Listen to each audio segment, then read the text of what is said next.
Continuando por aqui, gente, olha só, hoje, no dia do suinocultor, a gente vai conversar com o Luiz Rua, diretor de mercados da Associação Brasileira de Proteína Animal, sobre as projeções de crescimento da suinocultura em julho, que já superam 100 mil toneladas. Vamos ver agora, Luiz. Boa tarde, tudo bem? Cadê o Luiz? Apareceu. Boa tarde, Nayane. Boa tarde a todos que acompanham o AgroTarde. Sempre um prazer falar com vocês. Então, sempre muito solícito.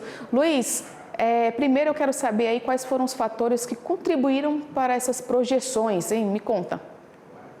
Olha, a gente vê um mercado internacional bastante demandado, países com quais o Brasil recentemente abriu ou ampliou o mercado. É o caso, por exemplo, das Filipinas, do Chile, da República Dominicana, do México, a própria China voltando a melhorar as condições negociadoras com a China. Tudo isso faz com que a gente tenha perspectivas bastante positivas para as exportações nesse mês de julho, que devem seguramente ultrapassar a barreira das 100 mil toneladas novamente.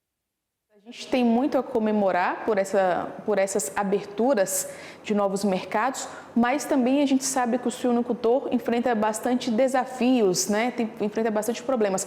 Eu quero que você fale para a gente aqui quais são as últimas dificuldades que o suinocultor tem passado e como elas poderiam ser resolvidas. Olha, antes de mais nada, eu queria aproveitar a ocasião para justamente fazer uma homenagem ao suinocultor, nesse dia do suinocultor, às famílias que trabalham na suinocultura, que são um alicerce da nossa cadeia produtiva da suinocultura, um setor que gera emprego, mantém a fixação do homem no campo, tem também toda a questão da receita com as exportações, enfim, a entrega de um produto com sanidade, com qualidade, tudo isso a gente deve ao suinocultor, que todo dia acorda cedo, vai trabalhar para que a gente possa oferecer esse produto de qualidade ao brasileiro e a praticamente 100 países para os quais a gente exporta. A suinocultura viveu anos muito difíceis, especialmente o ano de 2022 e o ano de 2023. Nesse ano de 2024, o que a gente vê é uma melhora do cenário. Os custos de produção estão um pouco mais adequados. Lembrando que a gente teve aí altas históricas durante 2022 e 2023. Também o mercado internacional reagindo bastante bem agora. Então, se eu puder dizer, estamos comemorando hoje o Dia do Suinocultor numa situação muito melhor do que essa mesma data no ano passado. Agora me fala uma coisa, quais são as tendências aí de consumo de carne suína no Brasil e no exterior, hein, Luiz?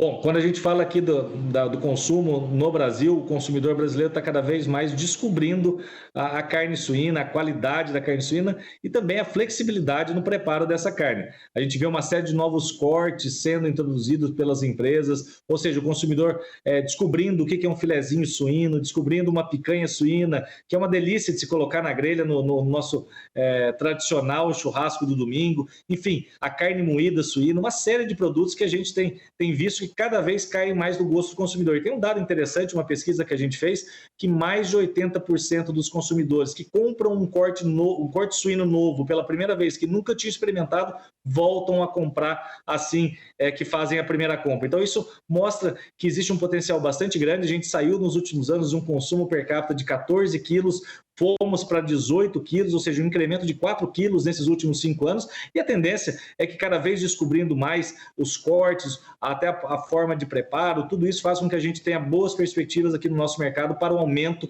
o consumo dessa nossa proteína tão gostosa.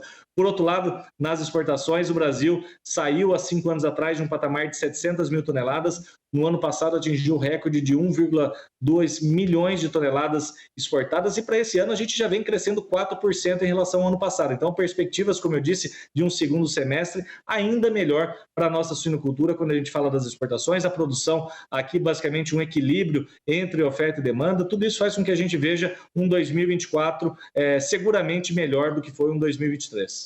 Bom, então as projeções são bastante otimistas, mas eu quero só ir um pouquinho além, Luiz, falando o seguinte sobre as práticas de sustentabilidade. Como é que essas práticas elas têm valorizado cada vez mais a carne suína brasileira? Como é que o mercado internacional tem visto isso? Você pode atualizar para a gente, por favor?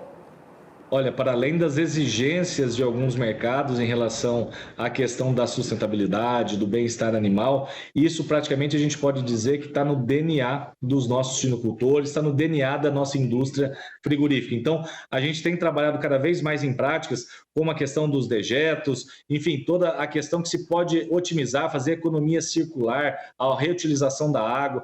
Tudo isso faz parte do processo. A gente, inclusive, tem um site, Brazilian Sustainable Protein, um site em inglês, para justamente a gente mostrar para os nossos compradores que a gente não só fala de sustentabilidade, mas a gente pratica a sustentabilidade. Então, a gente mostra casos reais das empresas e isso, naturalmente, traz uma confiança para tudo aquilo que nós fazemos em relação ao tema de sustentabilidade. Isso é uma pauta prioritária no nosso setor. O nosso país também cada vez mais com práticas sustentáveis no nível país. Então, tudo isso faz com que a gente venha ganhando cada vez mais espaço. Não à toa o Brasil sai de um market share há 5 anos atrás de 8% do comércio global de carne suína e hoje é responsável por aproximadamente 13%, aumentando 5 pontos percentuais nesses últimos 5 anos, mostrando que o Brasil está cada vez mais participante, cada vez mais importante nesse comércio de carne suína.